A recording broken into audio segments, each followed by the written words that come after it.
Senhoras e senhores, sejam muito bem-vindos a mais o Skin the Game, o programa da Nord. A gente fala sobre convicções de investimento. Hoje o nosso papo aqui é sobre criptomoedas. Estamos vivendo um momento turbulento para os criptotraders. Dá para dizer assim? Põe turbulento nisso, né? Estamos aqui com dois grandes especialistas deste mercado. Primeiro, o nosso convidado, Felipe Santana, que é cofundador da Paradigma Education, a primeira casa de pesquisa especializada em criptomoedas do Brasil, e também é conhecido pela sua experiência nesse mercado, né? Que é um autor do livro Um Café com Satoshi. Depois ele vai contar se ele tomou esse café mesmo com Satoshi, mas ele participa aí dos maiores debates sobre criptoativos e o futuro do Bitcoin. Também fala muito sobre tipos de estratégia de investimento em criptomoedas. Fala, Felipe, tudo bem? Tudo certo, obrigado pelo convite, uma honra estar aqui com vocês dois hoje. Poderia ser num momento melhor, mas tá tudo certo. É sempre uma questão de ponto de vista, né? Depende para quem, né? Pro comprador ou pro vendedor. Exato, para quem tá alocado ou para quem quer alocar ainda, né? Exato. Mas acho que esse é o melhor momento para falar, né? Deve ter muita gente preocupada aí se dá tempo de comprar ainda ou se tá cedo demais para comprar nesse momento, vamos ver. Então vocês que estão nos assistindo aí, a gente vai falar sobre todos esses assuntos, mas principalmente para esse público que está começando, que eu acho que é uma dúvida recente. Eu até peguei aqui o gancho do que está escrito lá no perfil do... primeiro eu esqueci de te apresentar, né? Mas todo mundo já te conhece, né? Já deve me conhecer. Se não Luiz conhece, Pedro, nosso prazer. sócio aqui, especialista em criptomoedas da Nord, do Cryptomaster. Ô Felipe, lá na tua bio tá escrito assim, né? Eu ajudo gente comum a ficar livre com o Bitcoin. Eu achei isso... Forte, né? O que significa isso? É que a maioria das pessoas chega no Bitcoin ou é atraída por ele pelo desejo de ficar rico. Mas eu gosto de dizer que mais do que rico, ele te deixa livre. Ou, usando um ditado famoso desse universo, não se trata de fazer dinheiro, mas de refazer o dinheiro. Então, eu tento direcionar as pessoas nesse sentido, porque se você quiser ficar rico, principalmente rápido, você vai se frustrar. Mas se você buscar a liberdade e se deixar guiar pelos valores centrais, históricos, primordiais do Bitcoin, a riqueza vai ser uma consequência. E como que a pessoa se liberta? Qual que é o endgame desse negócio? Então, o Bitcoin ele tem duas dimensões importantes nas quais ele liberta as pessoas. A primeira é física, é uma dimensão que tem a ver com liberdade geográfica também, que vem do poder que o Bitcoin dá pela primeira vez na história às pessoas a ter um dinheiro que é resistente à inflação, que é resistente à censura, que é altamente transportável através do espaço, através do tempo. Então as pessoas gostam de comparar o Bitcoin ao ouro, porque ele também é escasso, só que ele é melhor que o ouro para a era na qual a gente vive, porque dá para transmitir ele pela internet, ou até mais legal, dá para codificar a posse dos seus Bitcoin em algumas palavras, memorizar e atravessar qualquer fronteira com isso. Então, saindo do jargão técnico, indo para a prática, o Bitcoin liberta as pessoas porque tem um monte de gente na Ucrânia que fugiu da guerra, não podia tirar dinheiro no banco, porque os bancos estavam fechados, não podia atravessar a fronteira com ouro, mas atravessou a fronteira com seus Bitcoin. Então é assim que o Bitcoin dá liberdade. No Afeganistão tem grupos de mulheres que vendem seus serviços, por exemplo, de tecelagem. Até citei isso num evento recente que eu fui. E lá os maridos tomam o dinheiro das mulheres. Então elas terem acesso ao Bitcoin dá mais liberdade financeira para elas. E a outra dimensão é menos física, geográfica e é mais monetária, que diz respeito à liberdade que o Bitcoin te dá em relação aos humores dos nossos governantes. Porque todos os dinheiros governamentais do mundo, a oferta deles é influenciada diretamente pelas ações de alguns homens engravatados entre quatro paredes. E no longo prazo, isso tende a depreciar o valor do dinheiro. Isso só pode... Se o teu único mecanismo de poupança é dinheiro, o que é verdade para boa parte da população, né? Cash, ou é dinheiro no banco, cara, tu vai empobrecer sistematicamente na mão desses caras. Então o Bitcoin também te dá liberdade nesse sentido. Muito bom. Profundo isso, hein, Luiz? Profundo, cara. Se tem um cara que fala bem sobre essa parte filosófica do Bitcoin, é o Felipe, cara. Sou fã por causa disso. É porque essa parte perdura, né? Não importa se o Bitcoin tá 100 mil a $1.000, essas características vão continuar valendo. É atemporal, né? Agora, você falou uma coisa que eu acho que é bem importante, né? Também por conta dessa questão dos engravatados aí, as pessoas que decidem sobre como as pessoas acumulam patrimônio, o quanto eles imprimem de dinheiro. Existe também algo que tem mudado ao longo do tempo, que é o entendimento dos próprios governantes em relação a como você pode comprar custodiar e até mesmo declarar as suas criptomoedas, né? Como é que você tem visto isso ao longo do tempo? A gente viu os Estados Unidos, que é talvez talvez não, a principal economia do mundo, né? A gente tem um presidente que tem uma cabeça muito mais pró-mercado, de até eventualmente, apesar dos Estados Unidos ter sido chegando atrasado até nos ETFs, né? O Brasil foi até mais moderninho nesse sentido. Mérito do Brasil, né? Mas o Trump, desde o começo, sempre se colocou como um entusiasta das criptos. Como você tem visto a mudança nas regras para transacionar, custodiar, ou até mesmo o quanto de imposto você vai pagar? E aí vamos dar uma olhada assim mais para o Brasil. O que mudou recentemente e se isso te preocupa de alguma forma? Cara, a moeda tem dois lados. Você tem que ter, como diria o ditado, cuidado com o que você deseja. E o Bitcoin em 2024 e 2025 saiu da adolescência dele, virou um adulto e foi abraçado pelas maiores nações do mundo. A regulação veio nos Estados Unidos, aqui no Brasil avançou bastante, e essa institucionalização, essa chancela que o Wall Street deu para o Bitcoin fez a gente bater $100 mil por moeda, mas também significa que o sistema vai ficar muito mais em cima do teu criptopatrimônio agora. Aqui no Brasil, na verdade, até agora eu acho que a regulamentação está sendo muito menos trágica do que eu previa. Estão aumentando os mecanismos de se fazer enforcement de regras que meio que já existiam. Não diria que teve um aumento grande de impostos. Tipo, segue se aplicando os mesmos regimes a ganhos de capital tido com criptos. E você tem aquele debate que eu acho que é perene sobre o quanto que o governo vai interferir na capacidade das pessoas de fazer autocustódia, de usar essa primeira dimensão no qual o cripto dá liberdade para as pessoas, que é você poder levar o dinheiro para qualquer lugar. Então, nos últimos meses aqui no Brasil se falou muito da obrigatoriedade das exchanges dizerem, ou forçarem as pessoas a dizerem para quais endereços elas estão sacando moedas quando elas sacam, o que cria uma grande base de dados de endereços de bitcoiners nas mãos do governo. E tem até discussões sobre proibir saque de certos tipos de moedas, tipo stablecoins, para evitar fugas de capital, conseguir aplicar melhor o ETF, o IOF, enfim. E esse tipo de embate vai continuar acontecendo. Eu acho que é uma coisa que vai e vem, dependendo do mandato de quem estiver no poder. Nos Estados Unidos agora, a gente está num período excelente para cripto, então tem que aproveitar. Agora, para um brasileiro comum, né, ele tem alguns caminhos, né, para participar desse mercado. Ele pode hoje facilmente comprar bitcoins através de um ETF, ou ele pode comprar, né, os seus próprios ativos e custodiá-los, seja em casa ou até mesmo numa corretora, né? O que você acha que, assim, pensando em dois perfis de investidor, para quem que serve o comprar da forma clássica, que é comprar e autocustodiar os seus bitcoins, e para quem que é o cara do ETF, por exemplo? Eu mudei a minha resposta para essa pergunta ao longo dos últimos 10 anos. Eu achava que até minha avó eventualmente ia aprender a usar chaves privadas e ser dona do seu próprio Bitcoin. Hoje eu acho que isso é para menos de 15% das pessoas, 10% das pessoas. Eu acho que a grande maioria das pessoas está bem servida com a oferta de um ETF de Bitcoin.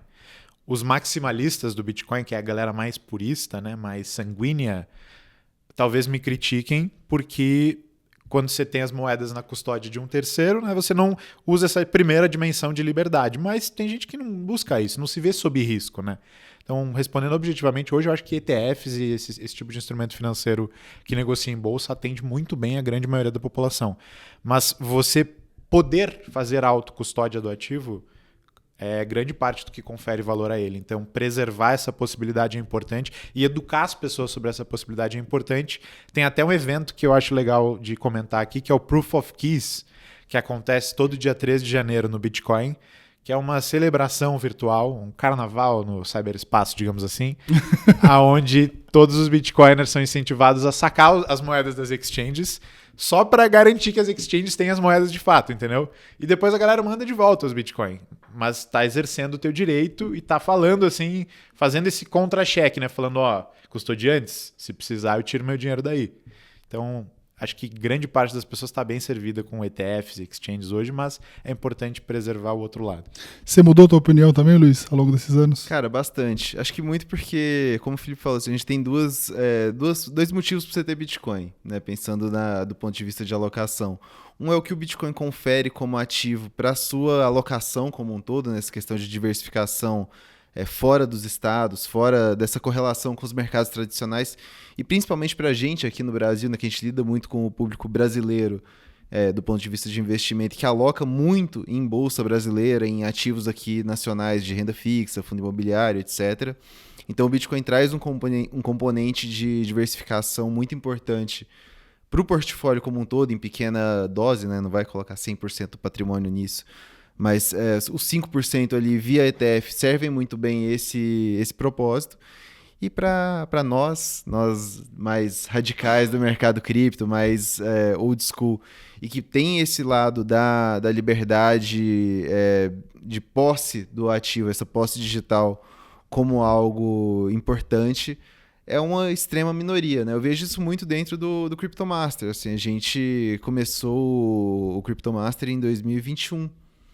Né? Então, na época a gente mal tinha ETF de Bitcoin no Brasil, tinha os da QR e da Hashdex e tinha o Hash 11, mas ainda era muito pouco líquido, muito pouco tempo de prova, né? Então a gente não tinha esse conforto em falar, pô, pode investir nesse ETF que é 100% tranquilo. E a gente incentivava muito a autocustódia, falar, cara, not your keys, not your coins, saca da corretora. E isso foi evoluindo no ponto que eu pensei, cara, eu acho que eu preciso dar facilidade, enquanto a gente não tem essa credibilidade toda nos ETFs, em ter corretoras seguras onde eu fico tranquilo que o meu cliente tenha as moedas dele ali e eu sei que tem boas chances dele não perder esse saldo. E hoje a gente foi evoluindo a ponto de que hoje é mais fácil eu falar para um cliente, cara, você quer comprar Bitcoin só pelo fator de diversificação da carteira, pelo bem que ele vai te fazer financeiramente dentro da sua alocação, compra via ETF. Bitcoin, Ethereum e Solana é muito fácil de você fazer isso, né? Então, mudei bastante minha opinião também. Não na física. Na física eu continuo tendo ali meu pendrivezinho ali escondido. Não vou falar onde, mas... Eu queria aproveitar também o gancho do Felipe, falou que o Bitcoin saiu da adolescência e foi para a fase adulta, né?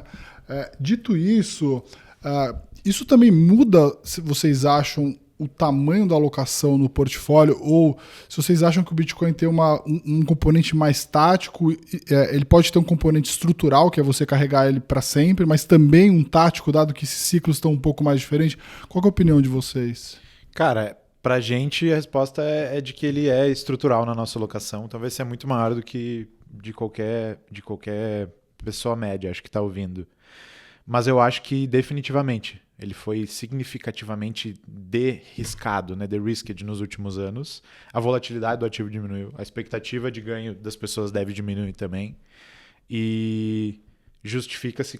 É curioso isso, porque há 8 anos atrás você falava 5% em Bitcoin, soava ultrajante para alocadores profissionais. Hoje em dia tem alguns que vão até te olhar de revés gay e falar, acho um pouco, eu sugiro 7%. Então isso está acontecendo, a gente viu acontecer e para mim é inegável assim, que a possibilidade do cara alocar via ETFs versus exchanges. Hoje a gente até tem exchanges listadas em bolsa nas quais tu consegue sugerir que alguém coloque, mas tu ainda consegue contar nos dedos. Né? Uhum. Até poucos anos atrás as maiores exchanges quebravam. Então tu ter ETFs líquidos gigantes nos Estados Unidos, nas quais as pessoas podem alocar, isso dá uma tranquilidade da pessoa ter um percentual alto do patrimônio que não existia antes. Então, certamente, eu tenho um cálculo que a Hashdex fez alguns anos atrás, que eu já passei muito para os meus alunos. Talvez ele esteja um pouco desatualizado, mas o racional é o de que se tu pegar a volatilidade histórica do teu portfólio, elevar por 10 e dividir por 40, o resultado vai ser um percentual de Bitcoin que tu pode ter, aumentando o retorno do teu portfólio sem aumentar o risco. Então, 10% de volatilidade eleva ao quadrado. Dá 100, divide por 40, dá 2,5. Então, um portfólio com essa volatilidade pode ter 2,5% de Bitcoin, que ele não vai ganhar volatilidade. Só que com a volatilidade do Bitcoin, isso está se tornando mais palatável para as pessoas agora. Então, definitivamente, tenho visto cada vez mais o Bruno Perini, meu sócio, volta e meia, ele se pega conversando com alguém que diz que tem 5% de Bitcoin, ele pergunta, pô, só 5%, isso é o que a minha avó tem, né? Então... Sim. Tem um número que vocês acham que, assim, para a maioria das pessoas funciona, assim, para o cara que é jovem, está começando, o cara que é mais arrojado e o cara mais maximalista igual vocês? O que são 3 portfólios, vamos dizer assim, olha, para quem é conservador, está começando, eu recomendo de X% a X%. Um cara mais arrojado até tanto. E um cara tipo a gente... Cara, assim, minha trajetória foi o contrário, né? Eu comecei por investir no total, assim, meu primeiro investimento na vida foi comprar Bitcoin. Então, se você é jovem, mora com a sua mãe, tá fazendo faculdade e tiver o trade-off de gastar R$50 com cerveja ou R$50 investindo em Bitcoin, cara, vai tranquilo e vai investir. Eu acho que assim, quem está começando e tem esse perfil mais conservador, já construiu algum patrimônio ou tem uma fonte de renda que supra seus gastos mensais, independente do cenário de vida, eu acho que os 5%... hoje eu penso nos 5% como um mínimo... o mínimo satisfatório ali. Acho que menos do que 5%, eu acho que vai fazer efeito na sua carteira, mas não vai ser o que você deseja, né? O que o Felipe falou é muito importante, né? A volatilidade do Bitcoin diminuiu muito nos últimos anos. Isso quer dizer que ele vai cair menos do que ele caía antigamente, mas ele não vai multiplicar por 10 de um halving para o outro, igual acontecia, né? Então... 5% é o mínimo pro cara conservador. O cara que é mais louco, cara, que é mais arrojado, acho que até 20% vai bem. Mas assim, isso é o limite superior máximo que você vai conseguir dormir bem com isso. Eu acho que eu concordo contigo. Eu diria de 1 a 5 qualquer pessoa deve considerar ter. Qualquer pessoa que investe, né? Que tem dinheiro para investir. De 5 a 15, pessoas que já investem faz tempo, que gastam algum tempo, com o mercado, ajustando essa alocação de acordo com os ciclos, e mais de 15, 20, eu acho que a pessoa já tem que ter muita coragem para ter. Me enquadro nessa categoria, mas são pessoas compradas na tese do Bitcoin por longo prazo, que são muitas, surpreendentemente, porque se a pessoa estuda, ela vai entrar nessa categoria. Sim. Eu vou dar minha opinião aqui também, apesar de não ser especialista, mas a gente tem a responsabilidade de alocar, né? Hoje, assim, quando eu comecei a investir em Bitcoin em 2016... a minha cabeça era o quanto que eu estou disposto a perder nesse negócio, porque e não ficar muito incomodado, né? Assim, se tudo virar zero no mês seguinte, quanto que isso vai comer de rentabilidade do meu patrimônio? Não necessariamente comer o meu patrimônio, né? Porque imagina que você investe no Brasil, que a taxa de juros é 15% ao ano, imagina que teu portfólio, né, vai render mais ou menos 15% ao ano. Se você perder 2, 3 meses de retorno, então era mais ou menos o que eu estava disposto a perder, né? Ter um ano ruim em termos de retorno. Mas à medida que você vai aumentando seu patrimônio nessa alocação, possivelmente o juro não compensa toda essa perda, né? Então, e eu acho que também a minha cabeça em relação ao Bitcoin, o que me originou comprar Bitcoin lá atrás, ele está cada vez mais se confirmando hoje, que é essa expansão monetária bizarra que está acontecendo no mundo, né? Então, em 2016, os bancos centrais do mundo todo estavam imprimindo dinheiro à torta e à direita, e hoje continuam, né? Com déficits fiscais bizarros, né? Então, na minha cabeça, tudo ia correr para um lugar que não dinheiro impresso por todo mundo. E eu acho que um pouco... Aí, também, de novo, falando aqui sobre alocadores, né? Eu acho que hoje o grande alocador do mundo, ele não consegue justificar para os caras que têm muito, muito dinheiro, digo, clientes que são multibilionários, a alocação em moeda digital. Então, todo mundo correu para o ouro nesse ciclo de se proteger contra as moedas que são impressas de toda forma, né? Então, talvez até, eu acho que por conta disso, a gente não teve, vamos dizer assim, alguns efeitos marginais desde o Liberation Day, né? Praticamente todo o fluxo para se proteger das moedas, contra o dólar especificamente, também outras moedas estão sendo impressas de todas as formas, né? correu para o ouro, né? O ouro está batendo os recordes. Acho que o Bitcoin acabou ganhando pouco na margem nesse sentido. Mas eu acho que daqui para frente, dado que a gente está nessa fase mais adulta do Bitcoin, vai ser a maior transferência de patrimônio das últimas décadas também. A gente olha lá, né, que hoje os detentores da maior parte do patrimônio do mundo, eles têm lá na ordem de preferência de alocação o Bitcoin como o 12º ativo. E a nova geração que vai receber todo esse dinheiro possivelmente é o primeiro ou segundo ativo. Então, eu acho que esse movimento vai acontecer, né? O dinheiro que vai querer se proteger dessa impressão monetária bizarra que acontece todos os anos em todas as economias, até nas desenvolvidas, ele de alguma forma vai correr para se proteger. Ele correu para o ouro, que é mais fácil. Por que você acha que os grandes alocadores tiveram essa dificuldade de convencer ou não tentaram convencer seus clientes aí para o Bitcoin nesse ano? Eu acho que é uma discussão mais acho que tem a questão da volatilidade, que acho que a cara está diminuindo, mas naturalmente por portfólio manager, você alocar num ativo que é muito, muito volátil, ele precisa trazer um retorno muito, muito alto, então naturalmente isso é um pouco difícil. Os mandatos não permitem, né? Os mandatos foram construídos há 150 anos. As pessoas estão revisando os formatos de gestão. O que o portfólio manager pode de fato alocar?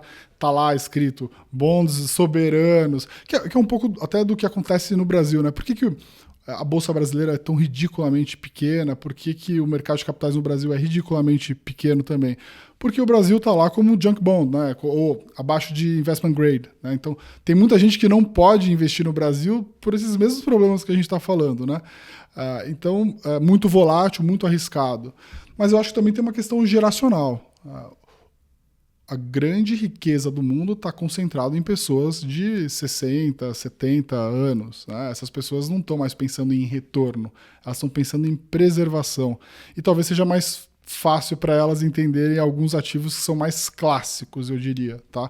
Mas eu acho que é inevitável. O que eu quero dizer é o seguinte, o patrimônio das pessoas, pensando nas próximas gerações, ele vai ter mais ativos digitais. Ponto final. Né? Então, assim, na minha cabeça, o que me fez investir em Bitcoin em 2016, ele continua valendo hoje, em 2026. Aliás, está valendo ainda mais, porque em algum momento eu achei que até os governos, os bancos centrais iam ter mais responsabilidade com o futuro de uma expansão monetária bizarra. Mas não, a gente está vendo que isso só continuou. Então, o que eu achava que lá atrás eu deveria ter, né, como quase que uma proteção, um ativo especulativo, com mais adoção, etc., hoje eu me vejo como quase que um ativo que eu preciso me proteger. Eu preciso me proteger. E preciso me proteger principalmente estando no Brasil, onde a gente tem um problema de fiscal, de expansão monetária bizarra. Né? Então é quase que uma... Eu diria assim, se eu pudesse resumir, assim, acho que o mundo todo deveria ter um pouco de ativo digital, né, ou o Bitcoin, vamos dizer assim, mas especialmente o brasileiro deveria ter, né, principalmente quando a gente pensa aqui em alocação. Né, então acho que são pontos aqui importantes que eu gosto de levantar aqui quando a gente fala sobre asset allocation para os nossos clientes. Porque né? o valor do negócio também, para cada pessoa, depende, ele é percebido em função da desconfiança que a pessoa tem em relação ao governo, né? E às vezes eu vejo brasileiros me falando, você não tem medo que o Bitcoin vá a zero? Cara, eu tenho receios, quantifico eles, mas se tu tem mais de 40 anos, tu viu quantas moedas irem a zero aqui, né? Então... Exatamente. O real, né, se você dividir ele ao contrário, né, assim, o real ele vale 0,16, né, desde o começo, de 94 para cá. Se você comprasse uma ação na bolsa do real, que chamava real, em 94 por 1, hoje ele valeria 0,16. É que a gente vê, ao contrário, a gente não tem muita noção, né, de quanto que essa moeda perdeu valor ao longo do tempo. Né? É óbvio que o dólar também perdeu valor para a inflação e tudo mais, mas com certeza o real foi uma das moedas que, e aí de novo, comparando a gente que tem que se preocupar com a preservação de valor do nosso dinheiro ao longo do tempo, isso faz mais sentido ainda. E é uma grande dor dos bitcoiners, eu acho, tentar elucidar isso para as pessoas, porque... As pessoas até discutem inflação, mas não percebem isso que você acabou de falar, né? Que R$1 em 20 anos vale 1/6 do que valia, sei lá. Só que o jargão para se explicar isso é muito distante, né? E o Bitcoin, ele é... A ascensão bizonha de preço do Bitcoin é só um espelho disso. escancarado na cara das pessoas. Tem muita gente que diz que não é o Bitcoin que está indo a $1 milhão, é o dólar que está indo a 0,001 Bitcoin, sei lá. Então, quando criticam o aspecto especulativo do Bitcoin e o frenesi que os Bitcoiners têm em torno do preço, a minha resposta é de que o preço é um componente importante dessa história toda, porque é o que mostra para as pessoas, olha só, você está perdendo o poder de compra. Ô, Felipe, eu queria que você explicasse um pouco pro pessoal, né, o que está acontecendo com este ciclo especificamente, né? Existe uma expectativa grande, né? A gente falou de o Bitcoin saiu da adolescência e virou um mercado, virou já um adulto dos ativos do mundo. A gente tem toda uma série de fatores que, vamos dizer assim, só reforçavam a tese.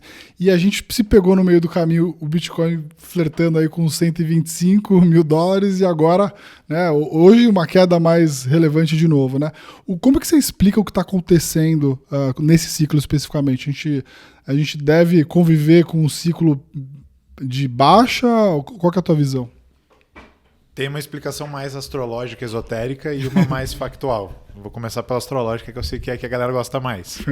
O Bitcoin ele tem ciclos de 4 anos que são regidos narrativamente pelo halving, que é um evento no qual a inflação monetária do Bitcoin é cortada pela metade a cada 4 anos. E normalmente esse evento chama a atenção da mídia, as pessoas falam sobre, logo depois vem uma subida, muitos novos entrantes, aí os novos entrantes se decepcionam, porque não tem mais novos entrantes. O preço cai, fica parado, vem um novo halving e isso recomeça. Esse ciclo costuma durar 4 anos. O topo local de 6 de outubro em $126 mil agora aconteceu 535 dias depois do halving do ano passado. No ciclo anterior, o topo foi 528 dias depois do halving, 2021, e no ciclo anterior, 2017, o topo do ciclo foi 527 dias depois do halving, ou seja, o mesmo padrão se repetindo. E isso não é porque tem alguma mão invisível ali no mercado, porque é o comportamento das pessoas. Você tem uma pessoa, você não consegue prever como vai agir, mas as manadas, coletivamente, você consegue, né? As pessoas se frustram, vendem quando acham que vai cair mais e por aí segue. Então essa é a explicação astrológica, esotérica dos ciclos do Bitcoin. Do outro lado, eu acho que a gente teve alguns compradores que foram muito importantes para a formação de preço nesse ciclo, os ETFs, né? O varejo através dos ETFs foi um deles. Acho que um comprador importantíssimo foram as Treasury Companies, centralizadas na figura da Strategy do Michael Saylor, e que depois começaram a comprar outros ativos, né? No auge da euforia ali, até Solana, Hyperliquid, teve empresa estabelecida para comprar Dogecoin até. Claramente algo que a gente vai olhar para trás e vai falar, isso era sinal claro de euforia, né? E essas Treasury Companies, o mercado está farejando que a pólvora delas secou. E nos ETFs também já faz 4, 5 semanas que a gente está com fluxo negativo, né? Mais venda do que compra. Então, você junta essa explicação astrológica, o receio de que as pessoas estejam pensando naquilo que eu já sabia, mas não achava que as pessoas iam pensar. A expectativa de que essas Treasury Companies parem de comprar mercado. E agora, mais recentemente, o receio de que elas vendam as moedas que elas entesouraram também a mercado, se configura um cenário meio que de dança das cadeiras, assim, todo mundo se olhando e ver quem vai sentar primeiro. Então, acho que é nesse estágio que a gente está hoje. Eu espero um inverno cripto, sim. Não descarto a possibilidade de alguma coisa acontecer e o Bitcoin fazer outro topo, mas eu espero sim um inverno cripto, com drawdowns de até 60%, 70%. E a gente já está com um drawdown de uns 40 e poucos por cento, talvez 40%. Então, estamos a caminho disso. Cara, eu concordo. Eu acho que eu estava conversando esses dias, não lembro com quem, e alguém falou, o que para você define um inverno cripto nesse cenário atual? Cara, se o Bitcoin cair 30% do topo, para mim a gente já está no inverno cripto, que para mim, se ele cair mais que 30%, já é a maior queda da história do Bitcoin. Eu falo, não, o Bitcoin já caiu 80%. Eu falo, não, em valor absoluto, saindo, em volume financeiro saindo do mercado, já seria 30%, já seria maior do que a queda do último ciclo, que saiu algo em torno de 800 bilhões de dólares. Desse ciclo, não, perdão, 40%, né? 40% já equipararia a queda de 70% do último ciclo em termos de volume financeiro. Então, assim, para mim, a gente já está, sim, em um inverno cripto, do ponto de vista de sugestão de alocação e de comportamento com as posições. A gente já está no protocolo inverno, já estamos voltando a fazer DCA. e comprar todo mês, né, e voltar a comprar periodicamente cripto e aumentar a alocação. Mas eu acho que talvez a gente tenha quebrado pela primeira vez o ciclo de 4 anos, né? Esse era para ser um ano que fecharia em alta. Pois é, quebrou, mas não quebrou, né? É. Porque, verdade, era para ter fechado em alta se você olhar pelo padrão histórico. E aí a gente vai fechar em baixa, né? O Bitcoin abriu o ano a 98, 96 mil dólares e agora a gente está aí por volta dos 84, né? Então, talvez esse ciclo, esse padrão tenha se quebrado por causa da periodicidade, né? Porque o halving é sempre mais cedo no ano, a cada halving que passa, né? Então o ano não fechou, mas o ciclo de 4 anos, essa periodicidade em relação ao halving se mantém. Mas respondendo de forma direta, cara, acho que sim, a gente já tá no inverno cripto. Ô, Felipe, você falou sobre a MicroStrategy e o Sailor, né? Queria entender um pouco da tua visão sobre as Treasury Companies e também se quem, vamos dizer, hoje pode ser o comprador líquido ou o grande impulsionador desse mercado pode fazer as criptos irem para um outro lado completamente diferente. Qual que é a tua leitura? Como é que é aquele ditado? Ou você morre herói ou vive o suficiente para se tornar vilão, né? O Sailor, cara, o gráfico histórico do preço da Strategy é uma obra de arte, porque na bolha dos anos 2000 ali o negócio foi para a estratosfera, voltou a zero. Tem até uma capa de revista da época que ele foi o cara que mais perdeu dinheiro num dia na história, na época, alguns bilhões de dólares. A empresa ficou de lado por 20 anos, semi-morta, e agora explodiu de novo e está caindo de novo. Eu acho a jogada dele genial. Tem um análogo histórico que é o Hugo Stini, um industrialista do entreguerras alemão, que se endividou muito em marco para comprar ouro. E aí o marco foi a zero depois das guerras e ele ficou um dos caras mais ricos da Europa. Na literatura bitcoiniana tem um texto que chama o ataque especulativo. O ataque especulativo é isso, é tu te endividar numa moeda fraca, que está indo a zero, está em vias de hiperinflar, para comprar um ativo sólido que tende a se valorizar com o tempo. E é curioso que esse texto é de 2014, o cara sugeria abertamente que as pessoas fizessem um ataque especulativo enquanto os juros estivessem baixos e até hoje vem funcionando, e o Sailor institucionalizou esse ataque especulativo. Ele se endivida em dólar para comprar Bitcoin. Só que no começo era só ele fazendo isso, o Bitcoin estava subindo, né? Então era um contexto diferente e a empresa dele chegou a valer muito mais do que os Bitcoin que ela possui, mesmo que a empresa em si só uma casca, não faz mais nada, basicamente. Esse indicador se chama MNAV, né? O múltiplo sobre o NAV, o Net Asset Value dela. Chegou a, sei lá, muito alto, não sei quanto. Certamente mais que 5, 6. E agora está caindo, está caindo. Quando esse MNAV está positivo, vale a pena para ele emitir ações a mercado para comprar mais Bitcoin. Só que quando esse MNAV vira negativo, a empresa passa a valer menos do que os Bitcoin que ela tem em custódia, a situação fica muito mais difícil dele se financiar.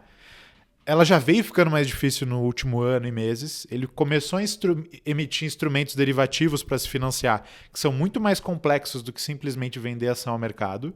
Primeiro pagava 6% de dividendo anualizado por alguns anos. Depois 8%, um outro instrumento, perpétuo, só que podia ser convertido por ação em certo momento. Depois 10%. Cara, o último foi a 12%. E o Sailor, ele espera um retorno terminal para o Bitcoin, um CAGR na perpetuidade alto para o Bitcoin. Ele costuma falar 21% ao ano durante 21 anos, né? Só que quando ele começou esse papo, o CAGR do Bitcoin era 60%, 70%. Agora, se tu pega os últimos 5 anos, já está em 30%. Então, vai convergir em algum momento o CAGR real do Bitcoin com quanto que ele está pagando para essa galera. E nesse momento, ele entra numa espiral da morte em que ele vai ter que vender Bitcoin para pagar essa dívida. E ele sempre falou que ele não venderia Bitcoin. Sempre foi muito explícito nisso. E agora, na semana passada, pela primeira vez, a MicroStrategy está começando a falar pública e explicitamente das condições nas quais ela sim venderia Bitcoin para pagar suas dívidas, pagar seus dividendos. E aí o mercado fareja isso, né? Os caras têm 3% de todos os Bitcoin e a galera fica apavorada. E hoje, assim, pensando que existem outras treasury companies, né? Assim, qual o sentido de ter mais do que uma? Ou, assim, the winner takes all, a menos alavancada? Como é que a gente analisa? Porque, que nem vocês falaram, né? Assim, Uma das formas de você analisar os compradores e vendedores, primeiro você via lá as baleias que não se moviam, aí você viu umas baleias se movimentando, isso mexia o mercado. Aí você viu os ETFs comprando muito. A gente tem uma força compradora aqui de um ativo mais institucionalizado. E agora vocês têm as Treasury Companies, que são empresas ultra alavancadas. Tudo bem que acho que tem uma parte boa dessa história toda, é que o juro no mundo está cadente, né? Então elas estão se alavancando num juro muito baixo, né? Mas assim, uma possível queda do Bitcoin mais forte pode fazer todas essas Treasury Companies irem pro ralo aí? Todas acho que é demais, mas tem muitas que sim. Principalmente as que não têm outro negócio além de acumular a moeda digital. Principalmente as que, em vez de comprar Bitcoin, compram outros ativos que vão cair muito mais que o Bitcoin. Tem de Dogecoin, de Hype, de Solana, várias. E acho que muitas, inclusive, vão se fundir, porque quando uma companhia está valendo menos do que o tanto de Bitcoin que ela tem em custódia, vale a pena para outra comprar, né? Outra que saiba que vai durar e tenha dinheiro.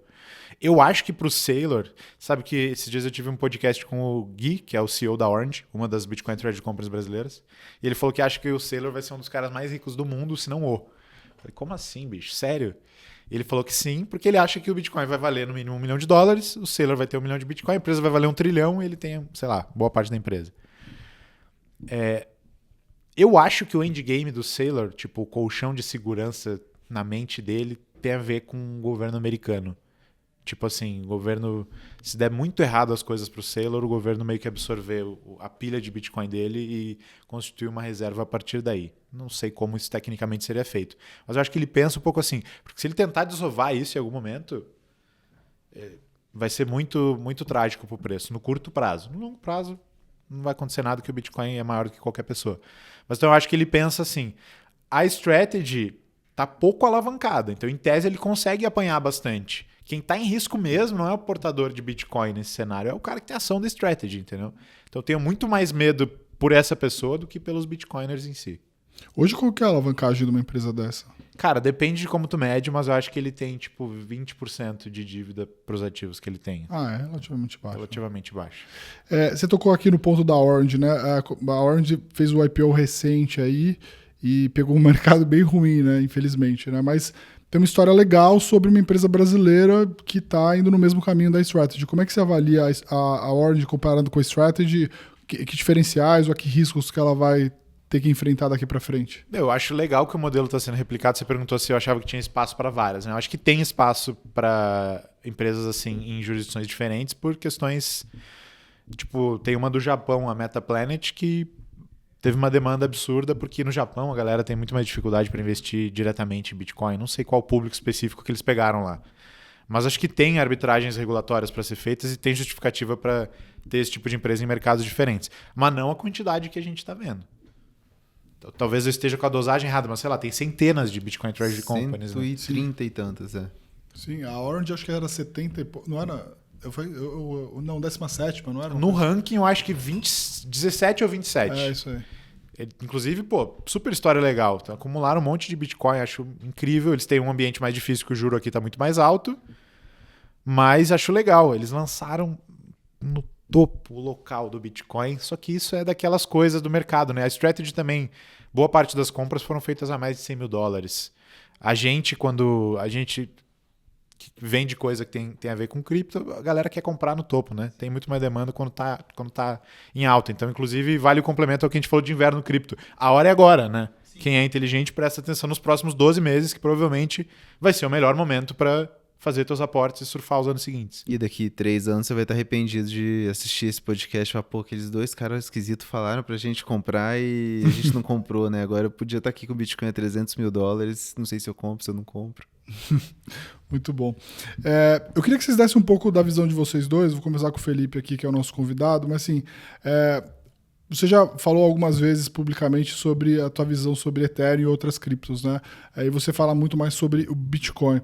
Como que tá a tua visão hoje? Como que ela mudou ao longo desses anos, né? Por que você chegou a falar publicamente aí que o Ethereum já não é mais uma posição? Isso dá bastante buzz, né? Rapidinho, e o arroba do Felipe no Instagram é Felipeter. Felipeter, exatamente. É porque você nunca cospe no prato que comeu, né? Então eu carrego uma homenagem eternamente. Na verdade, eu me interessei mesmo, assim, me fissurei por cripto antes por causa do Ethereum do que por causa do Bitcoin. E tecnologicamente, a Ethereum é mais expressiva que o Bitcoin, permite mais coisas. Tem muito mais produto legal do ponto de vista de tecnologia na Ethereum do que no Bitcoin. Só que do ponto de vista de dinheiro, lá nos Estados Unidos eles falam muito dessa cisão, né? A galera que está que tech crypto e money crypto, quem tem uma visão mais tecnológica, de plataforma, de código aberto, e uma visão mais monetária, austríaca, de escassez. E eu nutro interesse pelas duas, mas os preços falam, né? Tipo, não adianta tu ter muita opinião quando o mercado esfrega a verdade na tua cara. E o Ether tá perdendo pro Bitcoin. Quando você compara o preço do Ether contra o preço do Bitcoin, né? O ETH/BTC, a última máxima histórica foi, sei lá, quantos anos atrás? 2021, né? Cara, eu acho que nem em 2021. Se fez a máxima em 2021, foi muito acima, foi muito pouco acima. No DeFi Summer 2020. Provavelmente foi por aí. Então faz muito tempo que o Ether tá perdendo pro Bitcoin. E o Ether tem algumas coisas ali que são escolhas de design que não dá para você mudar no meio do caminho. Então, é uma plataforma que é menos descentralizada que o Bitcoin. E vai ser menos descentralizada que o Bitcoin, só que ao mesmo tempo ela tenta se manter crivelmente neutra. Eles falam muito disso, o que significa que eles tentam permanecer priorizando um pouco a descentralização, só que tem outras blockchains muito mais rápidas que sacrificaram essa propriedade de ser crivelmente neutra, tipo a Solana, que são infinitamente mais rápidas para o usuário de varejo ou para casos de uso financeiros e, tipo assim, a galera não quer algo que seja crivelmente neutro. Ou é o Bitcoin que ninguém tem dono, não tem líder, ou é uma parada que seja rápida, tipo a Solana, a Hyperliquid. Barato. Então a Ethereum ficou ali entre uma pedra e um lugar difícil, de novo citando um ditado, e o ponto no espaço de design que ela escolheu foi perdendo valor. Hoje tem zilhões de alternativas de competidoras e eu acho que não tem como ser. É uma escolha de design, você teria que começar do zero de novo. Então eu acho que o prospecto da Ethereum como plataforma, como tecnologia é incrível, eu adoro, eu uso muito. Como moeda, já não tenho faz um tempo. Também, cara. Eu tenho ainda, muito por resquícios do passado e também por uma crença pessoal de que contatos e parcerias são muito importantes, né? A Ethereum é muito bem relacionada no mercado tradicional, né? Com o JP Morgan, com a própria BlackRock tokenizando, utilizando a Ethereum. Então a Ethereum ainda tem essa chancela da credibilidade mais do que a Solana. Até mesmo assim, a Solana teve um problema de credibilidade muito por causa da FTX, né? Que no final das contas ela foi vítima, assim como milhares de outras pessoas, né? Mas a Solana foi muito utilizada pela FTX, pela Alameda Capital, que muito por causa da facilidade que ela trazia, que é justamente o que você falou, né? Mais barata, mais rápida, mais fácil de se programar e traz mais segurança, né, pro desenvolvedor.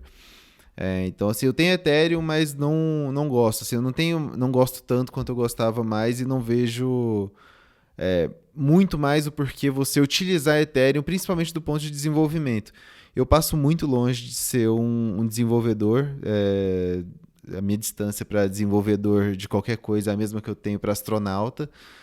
Não sei programar em nada, mas eu converso muito com programadores de blockchain para entender, cara, o que te motiva a utilizar a Solana? O que te motiva a utilizar a Tron, a Ethereum? E a Ethereum hoje, cada vez você tem menos porquês de desenvolver na Ethereum, porque ela é mais cara, ela é menos segura, né? A Solidity tem mais espaço para backdoor, tanto que grande parte dos hacks que a gente vê em aplicações de cripto são na Ethereum, por causa da estrutura de linguagem de programação.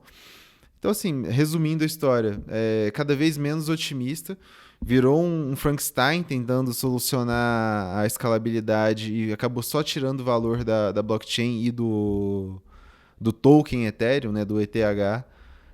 Tanto que a Ethereum hoje é a nossa quarta posição na carteira em tamanho de alocação. Então, e a tendência é ir caindo no ranking. Eu sou muito mais bullish com Solana do que com Ethereum. Tem uma coisa que aconteceu, foi que o roadmap da Ethereum, o plano deles, foi escalar usando segundas camadas. Falando um pouquinho do jargão, mas não muito. O que significaria, vamos manter a blockchain descentralizada, mesmo que isso signifique que ela vai ficar um pouco mais cara e devagar, porque as pessoas, o usuário final, não vai usar Ethereum, ele vai usar as redes de segunda camada, que são a Base, a Polygon, a Arbitrum. Hoje, grande parte dos aplicativos que o pessoal conhece, tipo a Polymarket, você já deve ter ouvido falar, Já ouviu falar? Mercado de apostas? Já, apostas. Funciona, mercado preditivo, né? Rebranding que fizeram. Funciona na Polygon, que é uma segunda camada do Ethereum.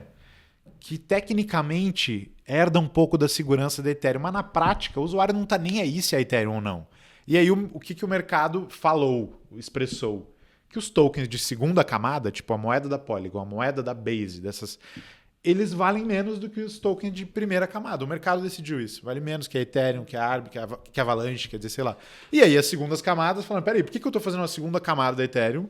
Puta desafio técnico por um negócio que o usuário final nem sabe o que é, não liga mais e que vai valer menos do que valeria se eu falasse, não, vou competir com a Ethereum, fazer uma blockchain equiparável da Ethereum. Então esse plano deles meio que deu errado na percepção do mercado e agora a moeda Ether está pagando o preço disso.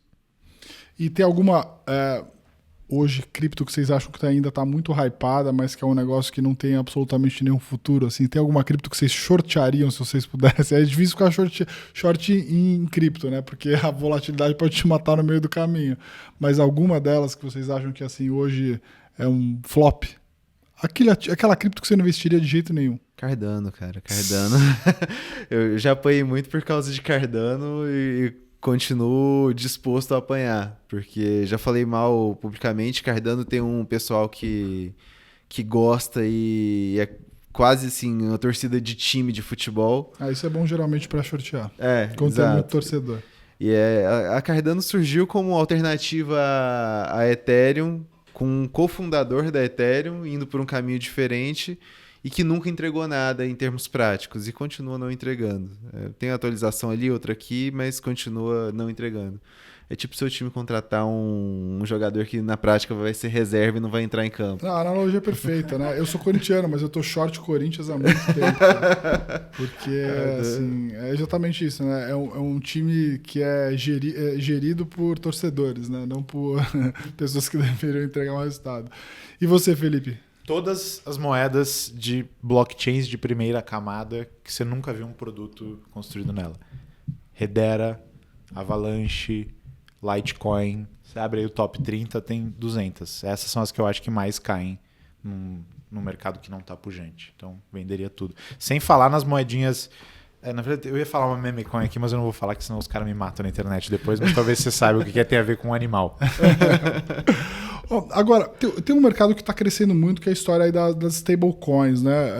E até eu ouvi um podcast outro dia onde eu falava assim que talvez uma das maiores...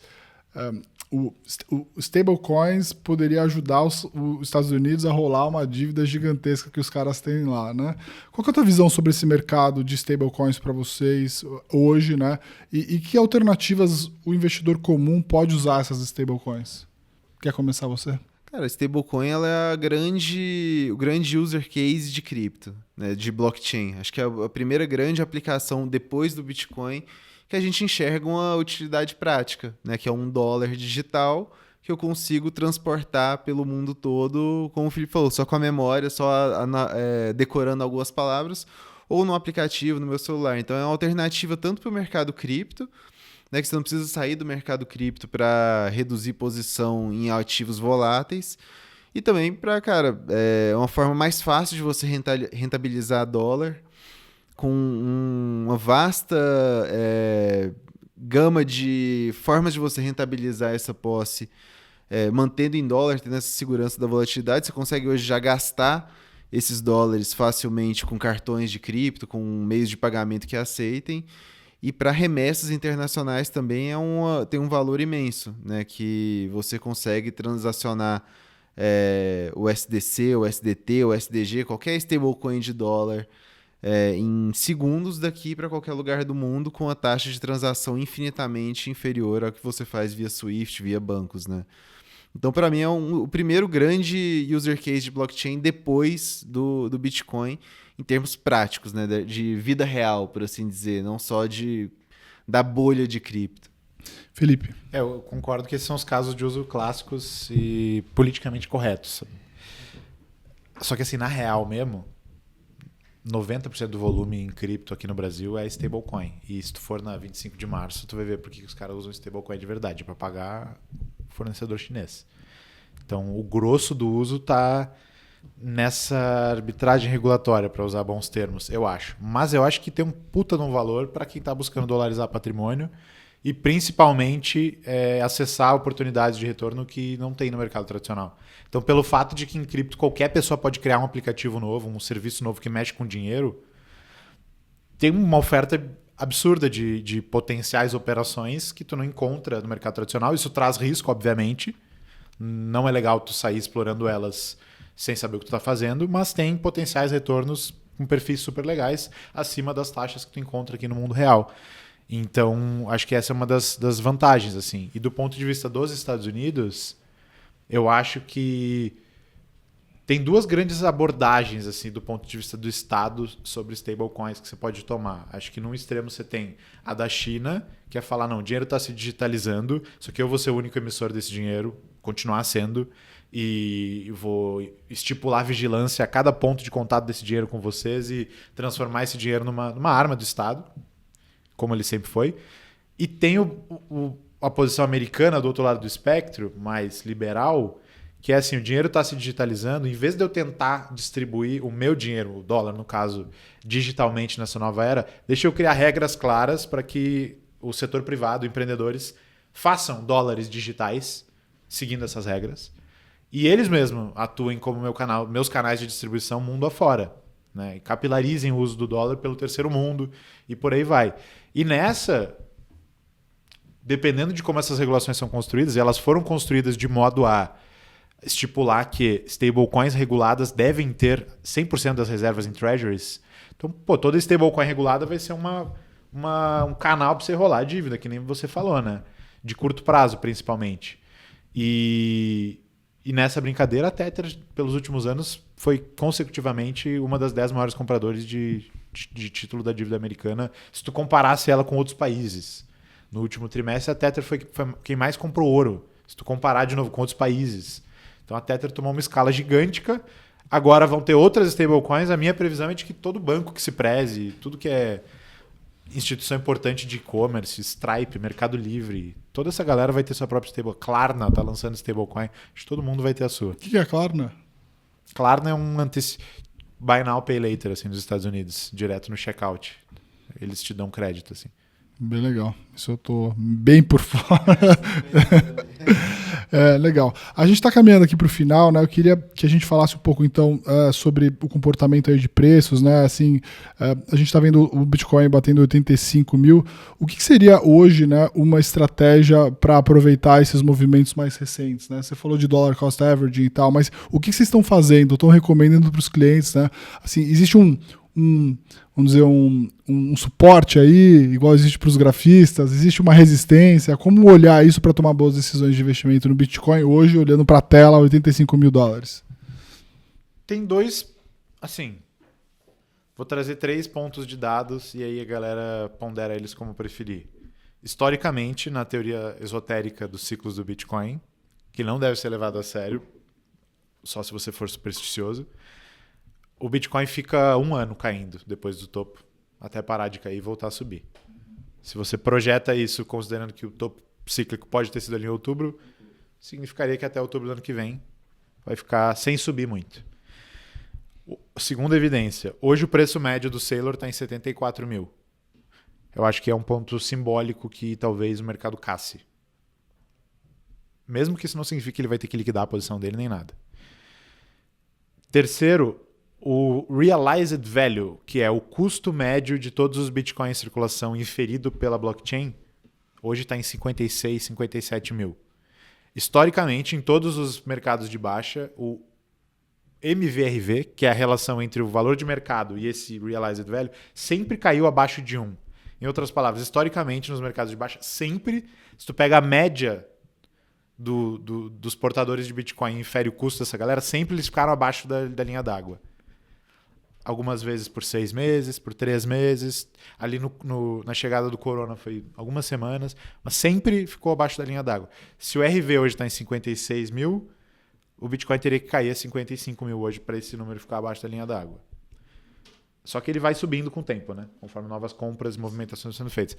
Então eu acho que aí a gente tem alguns pontos importantes que dão uma ideia da dimensão do que pode vir pela frente Isso coincide com um drawdown de 60%, eu acho, no Bitcoin, entre 50% e 60%, que estaria em linha com o que a gente já viu, seguiria a tendência de diminuição da volatilidade, de quedas menores cada vez. E só que eu, assim, minha intuição me diz que acho que talvez a gente não chegue lá dessa vez. Mas eu acho que entre 56 e 74 mil, tem uma boa faixa aí para as pessoas tratarem como uma faixa ótima. E aí o que eu faria, se eu não tivesse a minha alocação ideal em Bitcoin ainda, seria fazer compras aí ao longo dos próximos 8 meses. E caso o MVRV fique abaixo de 1, entre nessa zona aí, abaixo do custo médio da galera, aí eu dobraria meu aporte, porque não costuma durar muito. Muito bom. Tem algum outro catalisador de mercado, além de todos aqueles que a gente já falou aqui? Porque a gente ficava sempre esperando alguns catalisadores, né? Tem algum que a comunidade está esperando, que ainda não saiu, que vocês comemorariam e falar, pô, isso aqui é um sinal de que as coisas podem melhorar daqui para frente? Algum banco central, algum país comprando? Talvez a gente tenha que monitorar se o Bitcoin vai voltar a ser uma discussão de um ativo para que os grandes países comprem. O que você acha que pode ser um bom catalisador? A reserva estratégica de Bitcoin dos Estados Unidos é o grande presente desse ciclo que ficou não vai e que, né? Por exemplo, foi mais ou menos, né? Foi instituída ou não a reserva estratégica de Bitcoin dos Estados Unidos? Para mim, não. Legalmente, ele criou a casca de novo, Exato. Mas falou que os Bitcoin confiscados até hoje são protegidos por essa casca, mas não fez nada, né? Mas não comprou. Então, acho que é isso, assim, é o que tá todo mundo esperando. Os Estados Unidos comprar Bitcoin. O Texas comprou agora, né? Via ETF, né? Texas foi comprou. 10 milhões de dólares. Luxemburgo comprou. O Banco Central da República Tcheca foi o primeiro BC a comprar. Então, tipo, essas coisas estão acontecendo. Só que no mercado de alta isso faria muito preço. No mercado de baixa, ninguém tá nem aí pra notícia, né? Então, acho que a bola, infelizmente, e isso volta àquilo que eu falei no começo do episódio, cuidado com o que você deseja, né? A gente não. Os caras desejaram tanto que o Trump fosse eleito pro bem do Bitcoin. Agora a bola tá no pé dele. Acho que ele tem a chance de fazer um muito grande bem para os bitcoiners até o fim do mandato ou um grande mal, dependendo de como ele levar essa bola adiante. Mais algum catalisador que a gente está à espera aí, Luiz? Você imagina? Cara, não. Acho que o mercado fala muito de corte de juros e voltar ao apetite a risco, né? Eu acho que isso tem um efeito marginal hoje em cripto. Acho que a bola está muito mais na quadra dos grandes bancos, dos grandes alocadores, das BlackRocks da vida, Fidelity, e dos estados, muito mais do que no varejo, né? Acho que esse foi um ciclo muito diferente de 2021, do ciclo de 2016, 17, de quem foram os responsáveis pela alta, né? Esse não foi a pessoa física. A pessoa física teve um papel muito menor nessa alta do que os grandes bancos e países e todas essas narrativas que a gente viu falando aí nos últimos 2 anos, né? Então acho que a tendência é cada vez mais a gente depender desses agentes do que de corte de juros e fluxos marginais. Se a gente pega o que fez o Bitcoin subir em 2017, 2018, 2016, 2017, 300%, hoje seria uma alta de algo em torno de 3%, né? Se entrasse todo aquele volume financeiro ali. Então é um momento muito diferente. Então, assim, por mais que corte de juros pode melhorar o apetite a risco. Pode, mas se a gente vê um fluxo por conta disso que movimente preço, não vai vir do varejo. Vai vir, talvez, de uma mudança estrutural das BlackRocks, dos grandes alocadores, comprando mais cripto ou sugerindo para os seus clientes terem mais cripto. Isso eu acho que é uma coisa legal de monitorar, né? Até falei aqui um pouco sobre, de repente... hoje, né, os grandes, acho que o wealth managers, a grande discussão acho que eu vejo lá nos Estados Unidos é a questão de como que o dinheiro vai passar de uma geração para outra. Tem outro detalhe também, né, que os fundadores das grandes gestoras de patrimônio também já estão ficando velhos. Eles vão fazer 2 sucessões, que é a sucessão dele, né, ele vai parar de trabalhar e precisa vir a nova sucessão, a nova liderança. Depois, o cliente dele, que está lá com ele há 20, 30 anos, também vai passar os recursos, né, para os herdeiros. Né? E eu acho que ninguém ainda está botando muito pé nisso, porque, de fato, é uma coisa sensível. Né? Um novo mercado, enfim. Tem toda uma questão que eu acho que atraiu muito a decisão de muita gente também, que eu acho que compete um pouco com a história do Bitcoin. E aí, de novo, estou falando aqui do alocador, tá? Que é o assunto de AI. Então, o alocador, ele falou, bom, o juro nos Estados Unidos está caindo, né? Eu já não tenho mais dinheiro, eu não tenho mais tanto retorno em bonds, né? Os bonds estão caindo, tanto treasury bonds, então retornos decrescentes. A bolsa americana no all-time high, eu preciso tentar pensar aqui como que eu vou trazer um retorno para o meu cliente através de outros ativos. Ativos alternativos lá para eles, Private Equity, Venture Capital, esses fundos captaram muito ao longo de muito tempo, e os ativos digitais. Né? Mas o que eu acho que, olhando aqui um pouco de fora, é que houve uma competição maior para o Bitcoin em termos de práticos para os alocadores. Né? E ainda eu acho que é um ativo que, para a maioria deles, ainda é difícil de você justificar, se convencer, por mais que a gente tem toda uma indústria lá que se preparou para poder receber esse tipo de recurso, através dos ETFs, né? Até mesmo as Treasury Companies. Né? Mas eu acho que essa vai ser uma discussão bastante relevante para frente. Acho que todo mundo vai ter que... quando a gente começar, acho que talvez haver grandes multifamily offices ou mesmo fundos soberanos falarem sobre carregar uma parte do seu recurso em ativos digitais, isso pode ser também um fator importante para mostrar essa mudança das gerações. Né? O triste é que daí o upside já vai ter evaporado em sua maior parte. Eu fiquei pensando numa curiosidade, vou te fazer uma pergunta antes de a gente terminar. Em 2016, você falou que foi centrado, o Bitcoin passou aquele ano boa parte perto de $1.000. Vamos botar $1.000 aqui para arredondar. E hoje vamos arredondar e dizer que está em 100, fez vezes 100. Quantos anos você acha até fazer o próximo vezes 100? Ou você acha que nem acontece esse vezes 100? Que levaria $10 milhões, que é uma das previsões míticas originais do Ralph Finney. Eu não sei o quanto que vai valer no futuro. Tá? Assim, eu já me fiz essa pergunta algumas vezes. Eu gosto daquela comparação dos market caps mundiais. Porque, de novo, o dinheiro é finito no mundo. Você tem lá um estoque que é o patrimônio de todas as pessoas, de todas as empresas, né? Enfim, isso vai fazer parte do patrimônio das pessoas. Eu acho que, pensando da ótica como eu pensei meu patrimônio, né, as pessoas vão pensar em ter de 1 a alguns % o patrimônio, em algumas classes de ativo.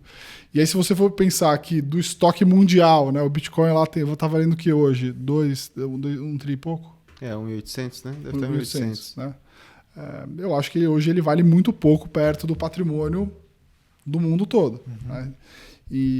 Mas eu acho que isso vai mudar. Acho que a chance de ele pelo menos valer 2 vezes, ou 3, ou 4 vezes é bem razoável. O que eu quero dizer é o seguinte, que para mim o upside hoje talvez não esteja na multiplicação por 100, mas uma multiplicação por 10 eu acho razoável, porque eu acho que é o quanto que a cesta de ativos digitais pode aumentar na carteira das pessoas para os próximos 10 anos. Aumentar nessa magnitude. Até porque o patrimônio ele cresce, né? Cresce com o crescimento do PIB e tudo mais. Eu não vejo, não acho impossível ele bater $1 milhão. Agora, os $10 milhões eu já acho que ele teria que fazer parte muito do estoque total do patrimônio das pessoas. Né? Então, pensando até um pouco da nossa ótica aqui, né? Eu já fiz essa conta. Hoje, a gente tem aqui 9 bi e pouco, né, sob gestão dos nossos clientes. Tem próximo de 90 milhões de exposição a Bitcoin, seja via ETFs, seja via as moedas. E assim, nem todos os clientes revelam para a gente publicamente o que eles guardam em casa, né? Então talvez seja até um pouco mais. Olhando para frente, à medida que esse patrimônio cresce, mesmo que a gente teria que ter uma compra marginal em cima do mesmo estoque de clientes, porque se o patrimônio aqui no Brasil dobra a cada 6, 7 anos, mais ou menos, né, com esse juro na lua, você teria comprador líquido desses ativos ao longo do tempo, principalmente pensando num Bitcoin estável. Então, eu acho que continua valendo assim, uma história de mais próximo de $1 milhão. Acho que $1 milhão é bastante razoável pensar. E relativamente ao ouro, você acha que o Bitcoin deva valer mais que o market cap do ouro? Eu acho que deveria buscar o market cap do ouro. E aí eu acho que tem a ver com aquela história que você falou, que é o Bitcoin ele é adulto, mas ele ainda é muito jovem, né? Ele é um adulto jovem, né? O do ouro é um adulto... Velho ancião. Sentado na ponta da mesa. Exatamente. Então, eu acho que deve buscar... Eu acho que, assim, tem muito a ver exatamente com isso, né? A gente está falando de um jovem... O jovem que vai herdar essa fortuna do velho que está no ouro hoje, ele tem os seus 20 e tantos anos também. Então, o Bitcoin vai se valorizar contra o ouro à medida que os velhos vão deixando essa vida e os novos vão absorver essa riqueza. Eu não tenho a menor dúvida disso. Então, eu acho que um retorno de 10 vezes em 10 anos, ele é muito bom. Então, pensa que talvez, a gente pode até depois brincar nessas contas aí, né? Mas assim, pensar num retorno de 10 vezes em 10 anos, porque daqui 10 anos, praticamente todos os anciões vão morrer junto com o ativo velho. E pensando que, óbvio, né, o ouro ele tem uma oferta restrita, mas ela não é fixa, certo? Aumenta também. Até discute-se se ela seria restrita, é uma boa palavra, né? Você pode achar fora do país e tal. Sim. Então, do país não, do planeta, desculpa. E eu acho assim, o ouro ele teve uma corrida bizarra aí nos últimos 2 anos, mais de dobrou de valor, mas por conta também de um geopolítico que estava muito complicado, né? Então, assim, eu não acho impossível o Bitcoin buscar o market cap do ouro. Em algum momento, acho que nos próximos 10 anos, talvez acho que esse é o time frame. Boa. Dos próximos 10 anos. Né? Hoje o ouro vale o quê? 30 tri? 25 a última vez que eu tinha visto. 25 tri, né? Eu sei que o Bitcoin chegou a uns 11, 12% do ouro e caiu. Agora deve eu estar olhei uns 6%. aqui agora, tá em 1,7 o Bitcoin. Então, 1,7 tá para 27. Vamos pensar... a gente tá falando de uma alta maior do que os 10 vezes que eu falei. Bem mais, 20 vezes se chegar. 20 vezes, quase 20. Porque 15 aí, vezes. Porque aí o market cap ainda vai subir, né? Provavelmente do ouro. Então acho que é bem razoável. Acho que essa conta é legal. Vou fazer depois até um deparo pra gente acompanhar. Acho que essa é talvez uma das métricas legais de a gente acompanhar ao longo do tempo. Né? Você falou de várias métricas legais aqui, né? A compra do Saylor, o preço médio de compra do estoque, todo mundo que comprou o Bitcoin, mas de repente eu acho que essa é uma métrica importante, porque eu acho que o ouro assim tá super crowdado.